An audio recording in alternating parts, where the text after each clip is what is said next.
Yes, ma'am. Yes, sir. Welcome back to another episode of the Let's Talk podcast. If it's your first time here, my name is Bokang, Jiyane. And yeah, man, remember to like, comment, and subscribe. And today I am not alone. Yeah. I'm with a superstar on the highest level, right? This is someone you may know, a familiar face, and she goes by the name of Lorcia Cooper. Yeah, This is such a cool setup. I love it. It's so professional. We try. Like, it's so dope. I love it. Yeah, we're trying. We're trying to do something. You know this thing about trying, right? I Yeah. think we don't try, man. We either do or we don't do.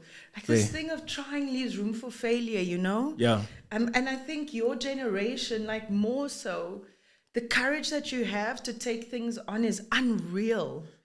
Yeah. Like we struggle so much with like hesitancy. Sure. Because our generation was raised on trying and surviving.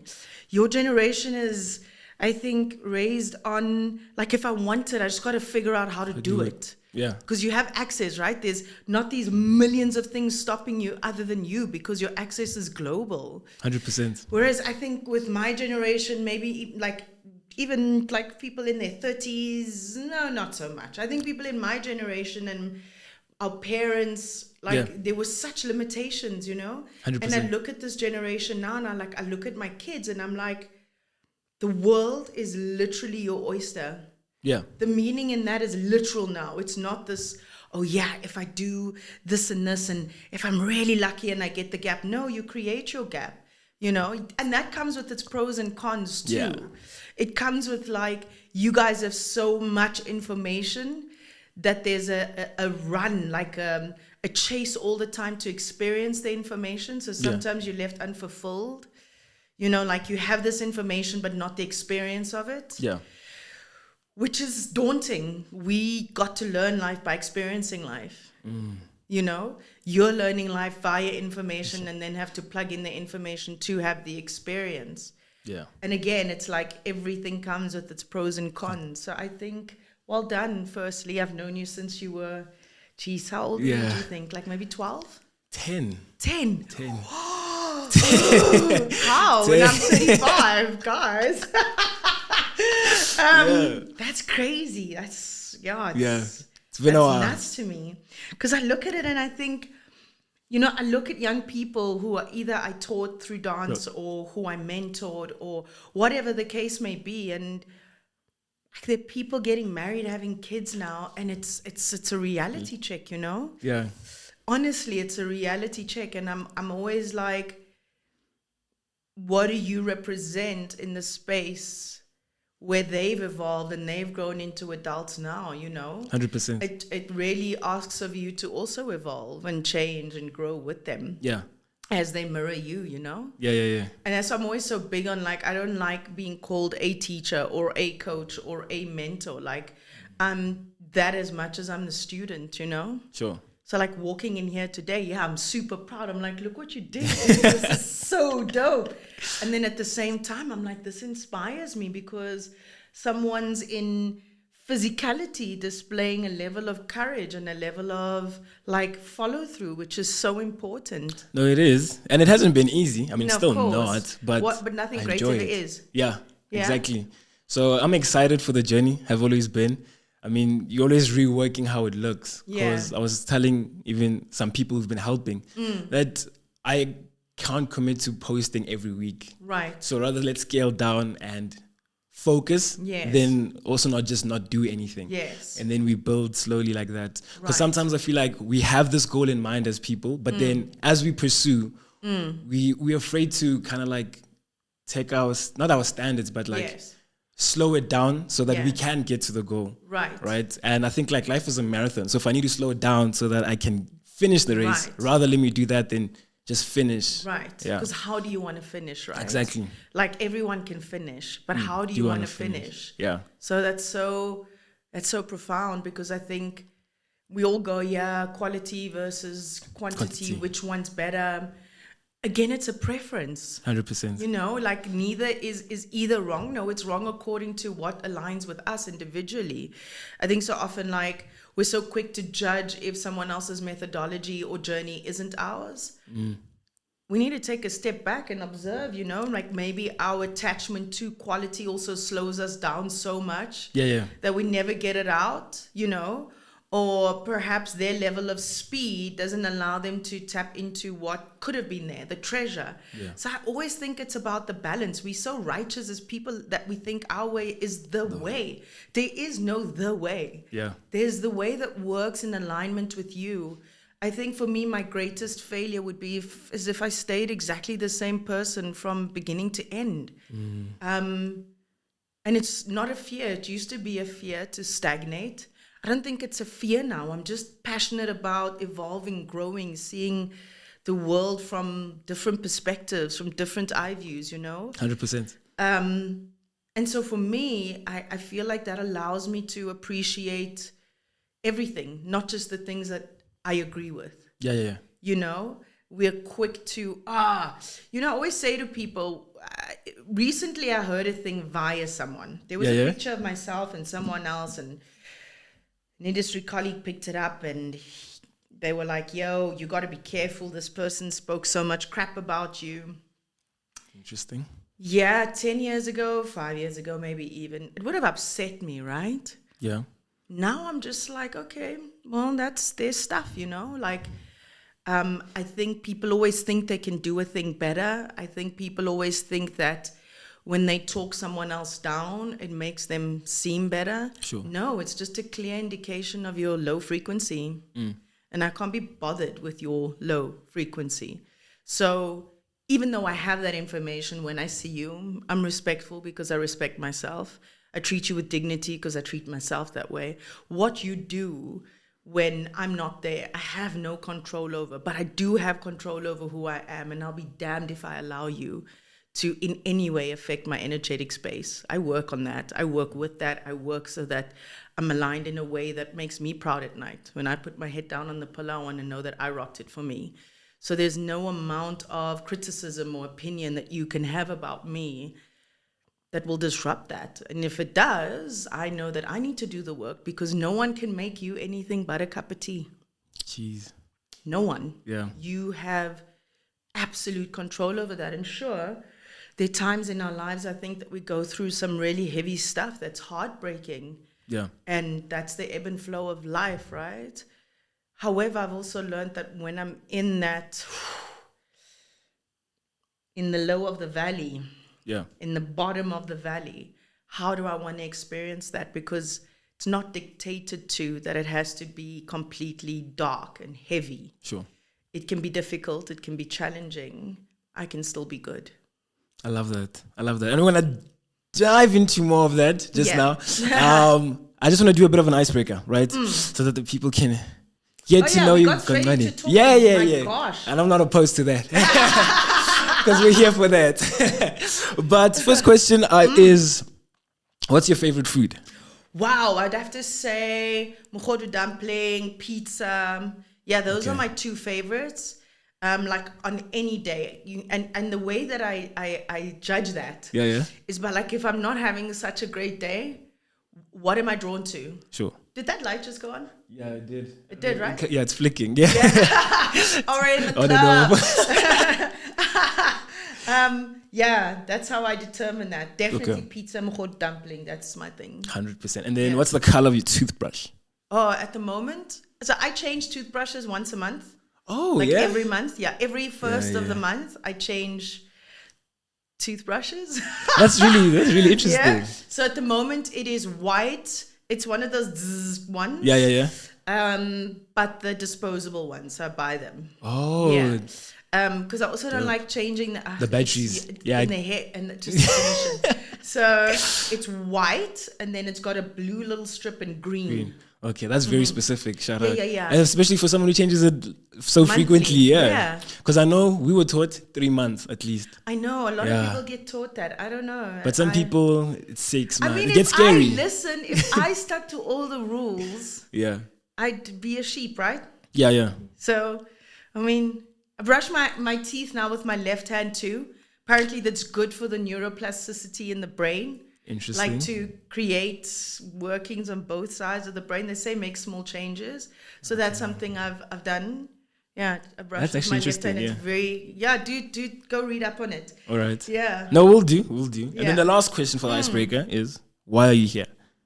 I mean, because you asked me. real And face. because you asked me, and I love you, and I think that you're an incredible human. I've always thought you had such profound depth to how you saw things, to how you processed things. You also were so gracious as a young man, the way you carried yourself with such, I don't know, it was just with such integrity, with such grace, like you floated. I was like, wow, how can I say no to that? Like, how can I say no to showing up for you, and with you? It's not a favor, it's an honor to be here. That's generous. Thank you so much, Lorcia. Appreciate that. And then now the next part of the show, right? I do something called Poem of the Week, right? Yes. It's the one time of the podcast. I'm quite selfish, right? Yeah. Because I read you the poem. Yeah. And then we're going to speak about it a little bit. Oh, cool. Let's go. So what I need you to do is choose a number between 1 and 5. 3. 3. Okay. Yeah, 3 is my number. Okay. Okay. I actually read it recently. I appreciate Shakespeare, but don't give me no Shakespeare. I don't think it is. Okay, is cool. it? I don't think so. So it's a poem I wrote it a while ago, actually. Okay, cool. Oh, so it's your poems? Yeah, so it's my poems. Personally, yeah, it's my own poems. Let's Yeah. go. Number 3, let's go. Yeah. So Right. it's untitled. Cool. But this is how it goes. It says, "It's not you, it's me," is a line I know very well. With all the romantic dramas, rom-coms, telenovelas, and chick flicks, how could I not? I've used it once. Okay, maybe twice. But I guess I paid the price, for it's been used on me 4 times as much. But for some reason it hurt more the last time I heard it. It was last night. I got your text at about 10:52. What usually is a spark of excitement when I see your texts was oddly terrifying, like a sucker punch in the gut. So I slept in fear I would not like what I would read. So I let my dreams lead to find it would lead to you. For a picture of a lifetime together was what I saw. It's when I felt the cold sheets, the sudden urge to release liquid, that I realized I was fooled. Fooled by my brain, creating something that felt real. But maybe this was destiny, giving me a chance to say goodbye to this ideal. And so with fear, I read your message, well curated, as though you gave it thought. There it was, the infamous line, "It's not you, it's me." Not in those words exactly, but in the slide paragraph you sent, that's what you meant. For something that was not a relationship, I was heartbroken, gutted. I don't blame you, I blame myself for thinking romance is on the cards for me when words like these are spat in my face time after time. And yet I will try again. Pursue love in its fullest, wear my heart on my sleeve, and love like it's my first.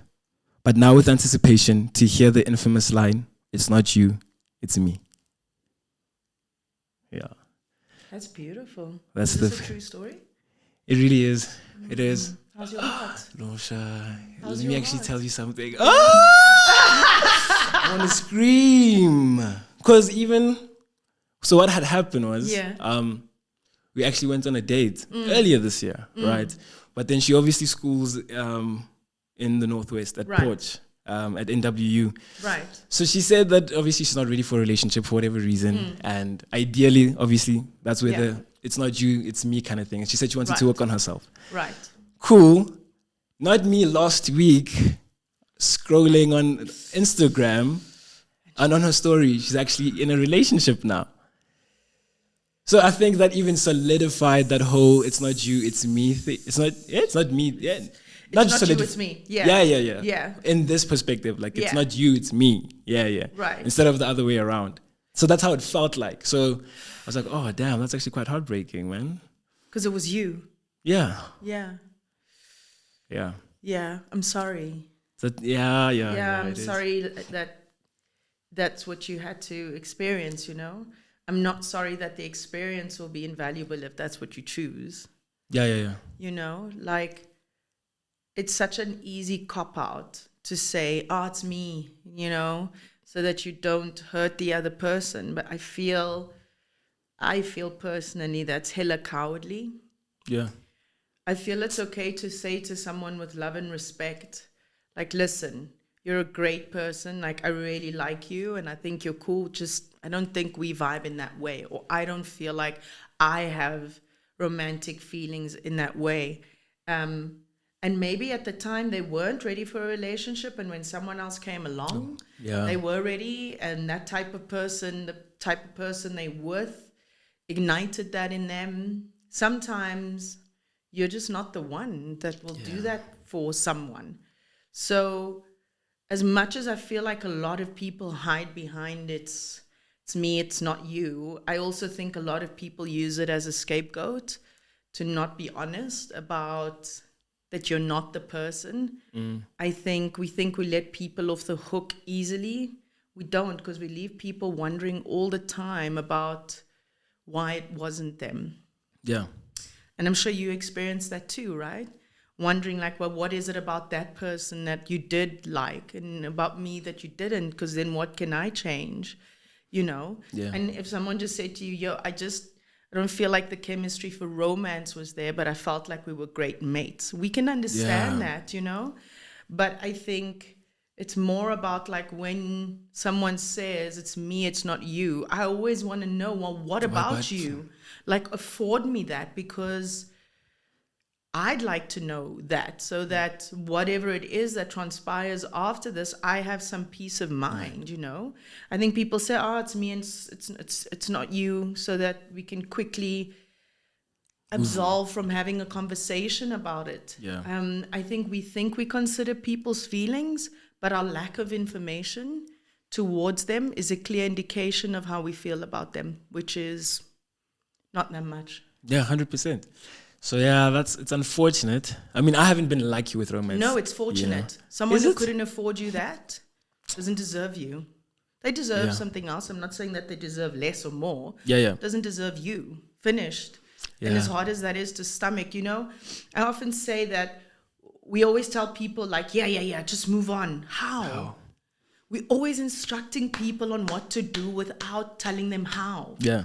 Do you know what I mean? Yeah, just get over him. Just get over her. What do you mean? How? Like, just go for your dreams. Do it. How? How What's do the I blueprint? overcome the imposter syndrome? How do I overcome feeling inefficient? How do I overcome not being enough? Let's talk about those things, because going to the destination is one part. How? Again, we go to it is what's important, you know? Agreed. So, yeah.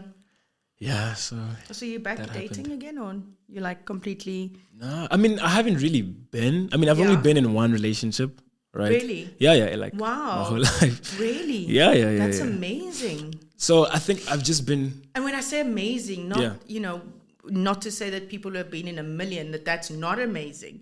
Just sounds like you were thoughtful about how you wanted to encounter engagements romantically. No, it is. Like, I'd like to think I'm quite intentional. So, like, it's not really you are. a thing. You've been since little.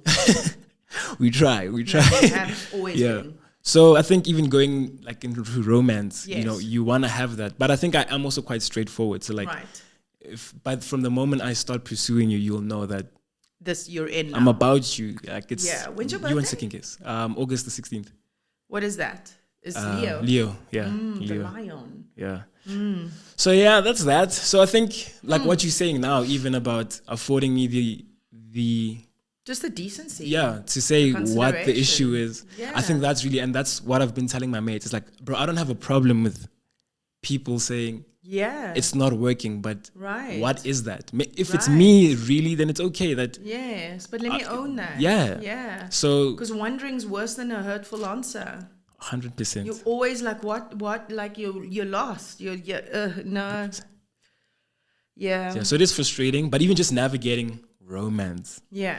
Is an interesting thing. But even just relationships, actually. But like romance specifically, for me, it's been like, I think, you know, again, our parents' generation, maybe, I don't know. Where am I? I don't know. It was about you make a choice, you see it through. Yeah. You stand by your choices. There's no options in your choices. You just go to the finish line. Yeah. Your generation, everything is so replaceable. Everything's instant. And everything is, you can have an upgrade. Yeah. At any point, phones, cars, clothing, whatever it is, socialization, whatever it is, that I think even in our personal exchanges, we're not happier. We just go, well, I can have an upgrade. Yeah. And then what do? We upgrade. Yeah. Because 90% of our lives are about the better shoes, the better car, the better phone, the better drip, the better. Everything has this level of like, I must improve it, that we even think that about people. And there isn't better and not better. You can't measure what people bring or what they offer, but unfortunately we've applied that template to humans too. Yeah. And so in your generation, it's like, I don't like this thing that he does. And instead of inquiring with yourself, what is it about that thing? What is it about that thing that's reflecting you that you may not prefer, You're just like, move on to the next one. I also feel like a lot of people are at the moment, I suppose, redirecting hurt. So instead of sitting with the hurt and dealing with it, you might have been at school or at varsity and the guy you were with cheated on you, you felt humiliated, and then you were just like, you know what, forget this. Now I'm just going to play this thing. And that's from a place of hurt, Yeah. So there are very many reasons why people navigate this romantic space like that. But I think even relationships in general, like the way we navigate them in this relationship is very, I think, me-centered. Yeah. So if you don't meet my criteria, yes, then I'm going to cut you off. Like even in friendships or family matters, yes, there's not a working for the relationship. Yes, got you. Because there's always going to be a moment in any relationship where you're going to butt heads or disagree. Yes. But what makes that relationship great is you're choosing it every day. However, I'm going to ask you a question then. Yeah. How do you choose what to make work when you are not aligned with who you are and what it is you are about? We're always asking people to meet us at a certain point, but we haven't even met ourselves there yet. Do you know what I mean? Like, so I want someone who's accepting of me. I haven't accepted myself. I want someone who loves me above all else. I haven't loved myself above all else. Like, how am I asking you to meet me somewhere where I'm not even meeting myself? Like, and I'm not saying that we should get to that place perfectly, but our reliance on people and our rejection of people are in the same intensity because that's how we treat ourselves. Yeah. I'm expecting you to make me feel validated. And like, what a job, because that's a job you should be doing for yourself. Now you must do it for two of us. And I'm not saying this because it's a thing I've mastered. However, it is a thing that I'm conscious of all the time. Yeah. Be it in family dynamics, be it in relationships, friends, colleagues, acquaintances. Like, I have to step in knowing where I meet myself to know what to ask of you. Yeah. Then there are people who are so hyper independent that they think they need nothing from anyone. And I'm like, oh, that's cute too, right? That's like the opposite scale of someone who's completely dependent. That's not courageous. Being so hyper independent is not courageous either. It doesn't make you a G. Yeah. It just makes you not access. You're not accessing yourself. Like 100%. There's a boundary there that's, even in this human life, you feel like you're in control of it all. No, you're not. It's just the opposite end of the scale of someone who's needy and you don't want to need anyone. They're both quite severe. Yeah. It's about finding that middle ground, but I believe that you can only find that middle ground. And as I say, it's a work in progress for me too. You find that middle ground by consistently working on it for yourself first. And on that note, I think it's something that in your classes, whether it's an acting class, Where did our screen go? oh wow, Yeah. disconnected, but it should come back hopefully. Okay. But we'll fix it just now. But so even in your classes, whether it's acting, whether it's dance, you always speak of the self, Yes. right? First. Yes. And for me, that's changed my life. For real? Yeah, 100%. But I think that's also because growing up, I kind of grew up very shy. I don't know if that's the word, or reserved. Introverted, yeah. Yeah, and that's because that's how I navigated life. It was easier just to do things. Yeah, in the background. Removed. Yeah. So I think being in a class with you, and I remember doing contemporary in your classes, it was more than just a class. Yeah. It was more than just, it was beyond just the dance. It was, how do you inform the dance? Yes. Without you, there's no dance. Without you, there's no the acting. There's no anything. Correct. And over the years, it didn't land then. Yes. I'll be honest. It didn't land. That's what they say, plant seeds. Because for me, it was like, I hear it, but I think it's the how. Like, how do I make that happen? Yeah. And it was always that navigating it. But I think that seed and trying to figure that out over the years has helped that. But I want to know from you is, why is that so important for you? Yeah. Great question, especially getting asked this question from someone who's been in my classes from such a young age. I feel so kind of feel touched right now, moved by that question. You know, when you do work like this, your intention is always to impact in a profound, positive way. And when you know that it's worked, that like what your intention, your God-given alignment was, landed, it's beautiful. Yeah. Plant, I always say plant, my personal thing is plant seeds. They don't have to get it now, but you're growing trees regardless, you know? My work is always, the intention for my work is always service. So I don't need the accolades. They're cute, but I don't need them. However, I do know who I was as a young person. I do know what I needed. I do know where people lacked. I do know how, if someone just saw something in me or reminded me of how great I could have been in certain points of my life, as an adult, I don't think I would have needed to debrief myself from so much, you know, and debunk so many things. I survived an immense amount of trauma. And so I often think, well, when I talk to God, I'm always like, allow me to be what I didn't get. Allow me to be a voice that soothes, that nourishes, that sees, that reminds every person that I encounter, and more especially in that space, about who they are, about how invaluable they are. My acting, it's the same thing. I don't tell a story without being completely in it. There's no part of me I leave in the parking lot when I walk onto set, because my story is of service to someone out there. The story that I'm telling could be someone's story. I want to honor that so they don't feel alone, maybe. I want to inform someone else watching it who knows nothing about this kind of setup, that maybe they're uninformed, and so it gives them some insight, make someone feel not so alone, perhaps make someone for that moment feel like what they're dealing with in their lives isn't everything, that there's more to life than just that moment that they're feeling right now.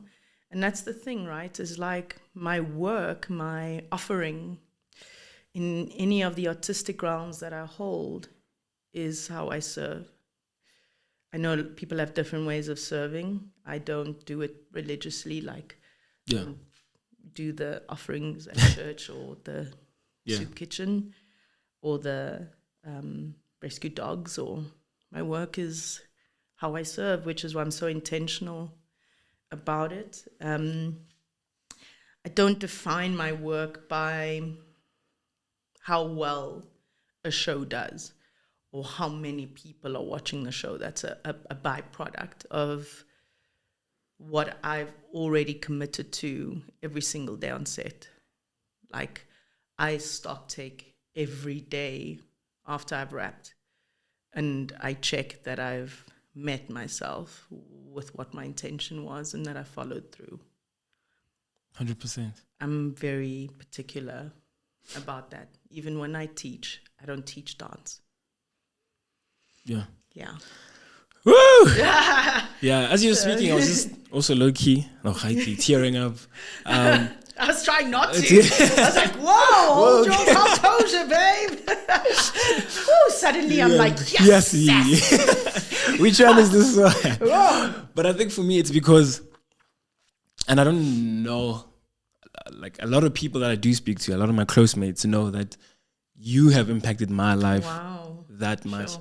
Because I think as a young kid, there's so much you're always trying to figure it out. And when you feel like you don't have, not even like when you don't feel seen, it's tough to figure out or to think you do have space or you can take up space in the world. Right. So honestly, for me, it's not that you didn't achieve things as a young kid or picked for certain things. I think that does happen. But I think the first time I ever felt seen was in a class with you. Wow. And yeah, and it's not like it was every class, but I know that first time I met you. Sure. And the thing is, you weren't even teaching the day, actually. The world, my goodness. The thing is, really, you weren't even teaching the day. You were just there to visit. Really? Yeah, and at the time, I was like, oh, this is Erin from Scandal. Oh, and I loved Scandal, right? Wow. Generation Scandal, I watched that. But like religiously. So seeing you was crazy. And I remember there was a chair where you were seated to watch our dancers. Yes. And there was one seated next to you, and I rushed and I sat next to you. And then you looked at me and you greeted me, and then you asked for my name. And then you looked at me, and that was literally the first time. And that was the first time I felt like, wow. Like, yeah. Lorcia Cooper! Wow. And I think for me, that changed my life. And then even more so when I attended a class or started attending classes with you. And then, yeah, just like you've changed the way I've seen life, approach life. And I think that's why I try to be as intentional as I can be. Right. Because those were one of the most defining moments of my life was meeting you, yeah. Thank you. Like, genuinely. Sure. So I always say this, right? When I die, to my close people, I always say, damn.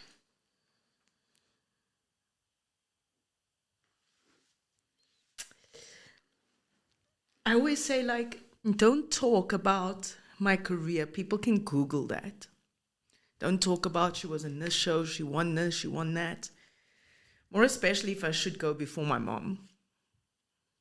But for my kids especially, talk about if I impacted you. Talk about a moment we shared. Talk about, that's what I would want for my legacy to be. Not a building, not a charity or I'm not looking down on any of those. I'm not saying that those things aren't important. They are. Everyone has their journey and their contribution. But for me, I want to be the legacy myself. I think everyone is the legacy already. We just build on that, right? Yeah. And so for me, it's about, I want my conversation when I cross over with God to be about how I impacted, about whether I used who I was to be a reflection. Was my heart pleasing to Him? You know, when I go to sleep at night, that's my marker. Like, are you pleased with my heart? Because everything else is flawed, man. I want to know, are you pleased with my heart, with the intentions of my heart, with the follow through? Does that please you? And so, yeah, when I transcend, that's the thing I'd like people to talk about, exactly that. Because that is my fulfillment in this life. It's many things are my fulfillment, but at the core of me, it's like, how did I impact? How did I look at you? How did I listen to you? What did I say? Did it shift something for you? Did it allow you to stand in? And you know, here's the thing, right? I can only hold the space. Like, you can't make anyone onboarded. So when people do onboarded, whether they're onboarded at 10 years old or whether they're onboarded at 21 or at 24, just to know that you were intentional about making it easier for them, making it better for them. I think a lot of the time when I say, like, no, I don't think don't ever assume that because I'm saying this that I've mastered it. No, I'm saying it because there's some shortcuts I'd like for you to take. I would like for you not to have to go you're going to have challenges anyway. You're going to have struggle regardless. That's life, right? Yeah. But if I could contribute in some way to just make some of them a little easier, to make some of the transitions a little less hard, laborious, then is laborious a word? I don't know. But less labor. Yeah. Like less heavy. Yeah. Yeah, that's really what I would like to do. So you saying that is like it's testimony for me that, and it's encouraging. It's encouraging because it means I'm walking in what I intended. A lot of the time I think people have intentions, but they're so far from them. Yeah. Like they say, I want to be a good person, and then they're talking crap behind people's backs and they're undercutting people. And I'm like, it's not aligning, you know. I'd like my words and my actions to have as much alignment as much as I can. They won't always, but as much as I can, I'd like to, walk the talk and talk the walk. 100%. Yeah. Okay. No, you see, Yeah, I'm sorry. We don't have tissues in here. Yeah. Don't worry. Right. Don't stress about it. So this is the next part of the show, right? Yeah. We're gonna take a trip to memory lane. Yes. Gosh. I just need to fix this. Oh my goodness. So what you need to do is just, if you remember, just describe what's going on in the picture, and yeah. Wow, am I in this picture? Not this one. No. Yeah, but you. All these people are grown now. No, that is so crazy. That's Kayla. How old is Kayla now? And 22, 21? No. Yeah. Yeah, and the little blonde girl, Sandra. Yeah. Sandra was one of my favorite dancers to have in my class, and I'll tell you why. She always remembered and did everything. Yeah. She was like a head girl from little. So whenever I forgot something and I needed someone to rely on, she'd be my girl in the junior class. Oh, I am there in the NY cap. Yeah, there you are. Yeah. Yes, that is you. I not recognize myself. My gosh, aging's a real thing, right? Wow. And then the twins. Oh my gosh, there's Rory. Yeah. Yeah, I remember Rory, also a deep guy. Where is he? He's still around. We still talk. That's my boy. Oh, like such an older brother also to me. Yeah. deep human like you. And then who's the lady in the blonde wig? She was the artist. Yeah, singing and the then song. next to her is, I can't see nicely. So the one on our the right, on the left. Yeah, on the left. That's Kwetaba. Yes. Taba, yeah, Kwetaba. Wow, Yeah. that's crazy. There we go. It's losing us I'm now. gonna read all your things. Messages. Now. Oopsie. Gosh, that's crazy. So that's the first pick, and then this one. Rudy. So let me tell you, the first time I saw Rudy Smith dance, I was judging at Battle of the Giants, and it was at a time when the 16 and over was insane. Like there would be like round after round after and heat after heat. It was insane. Like you'd have to fight. And I think Rudy must have been 16, 17 at the time. Yeah. And I remember Di Ross, who's now late, may her soul rest in peace, standing next to me and judging. And I remember it so well. And he was in the back of the square. And because the floor was divided in half and we ran the under 16s on this, 16 and overs on the side. And my eye just kept getting drawn to Rudy. And he was doing, at the time, work choreography techniques that other men wouldn't touch yet. And musicality that was, for me, no one was doing. He was so different and so ahead of his time. I had to pull myself away from watching only him so that I could actually judge. Yeah. Right? And since that day, I marked him. And it was easy to mark him because Rudy's this light-skinned guy who dyes his hair blonde. so I'm just like, it's easy. I'm not going to forget him. Yeah. And then as the years went, he went into choreography. And again, for me, his global career is testament of how plugged in he is, you know? Yeah. And so it's weird because this is the thing, is like, there's some people who come here into our world, into our dance world, and they really are destined to pave a way. Yeah. They are not ever going to be mediocre. And that road is not easy. And I always see that in Rudy. I'm always like, I know that this road that he's on is not easy to keep creating, to keep evolving, to keep producing. It's hard when you've set your own bar so high, but that's excellence, right? Yeah. And Rudy's excellent to me. I am his fan. I'm his supporter. Yeah. Truly, truly. And I can say that about a lot of choreographers and dancers I see coming up and I've seen coming up.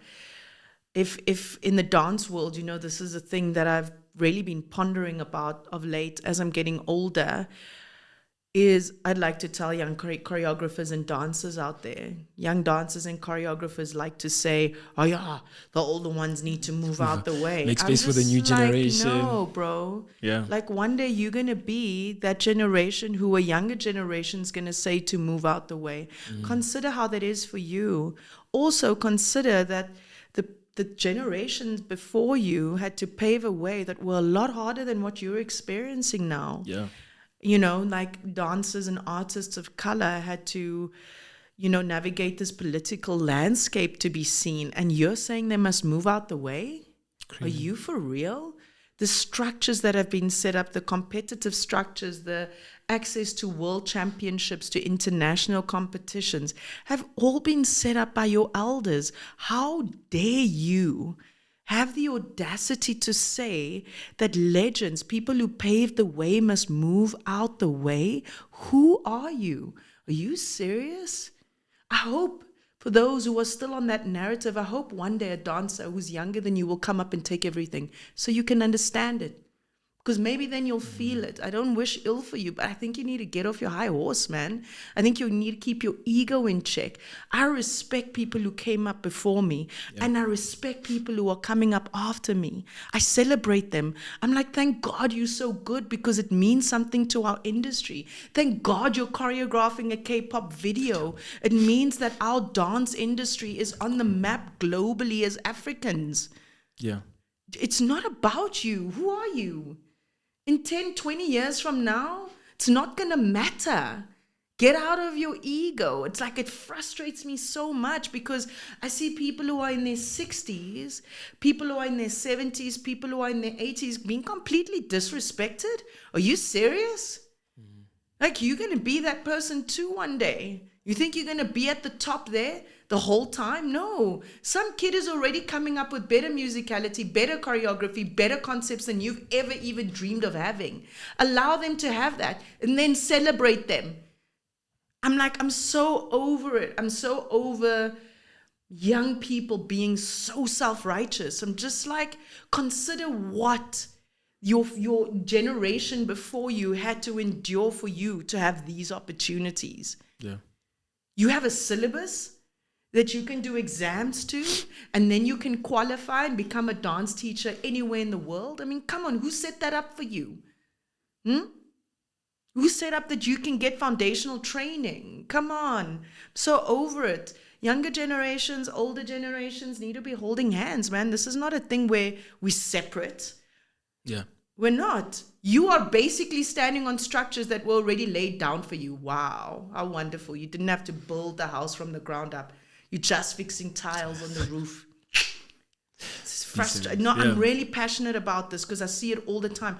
I judge competitions maybe with people who are 10 years older than me, and I respect them. I don't go, well, yeah, I know better because, no, I respect them. My own dance teacher who groomed me, who gave me the opportunities, who allowed for me to dream bigger than just my environment. Yeah. So if I'm disrespecting all of them, I'm disrespecting her too. No, guys, come on, check yourselves. No, if that's how you make yourself feel better, yeah, it's a cheap shot, eh? Yeah. It's a cheap shot. No one needs to move out of your way if you know your worth. Trust me, you don't have to compete for it. 100%.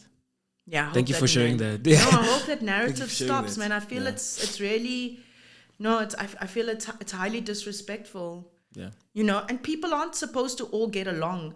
There's some creatives who will always butt heads. Yeah. They always will butt heads. That's what it is.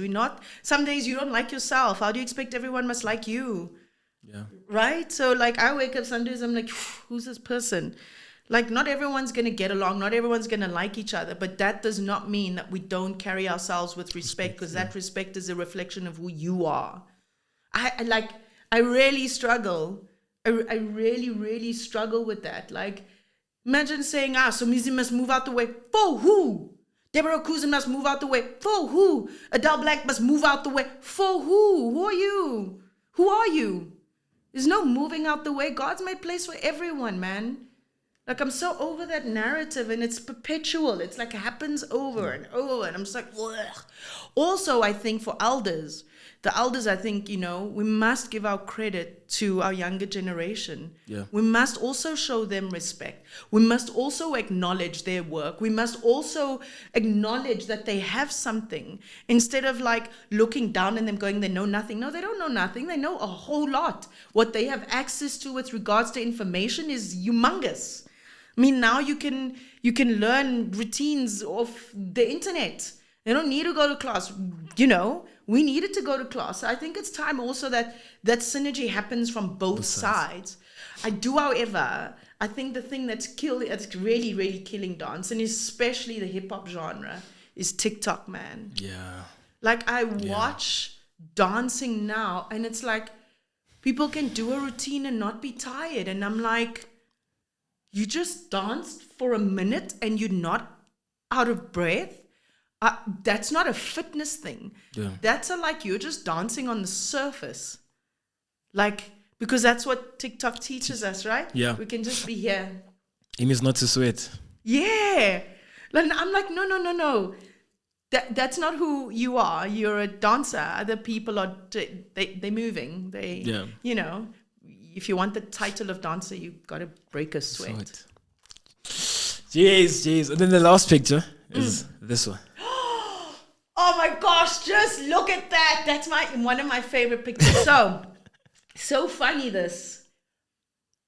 It was a great honor to receive that award and that acknowledgement. It really was.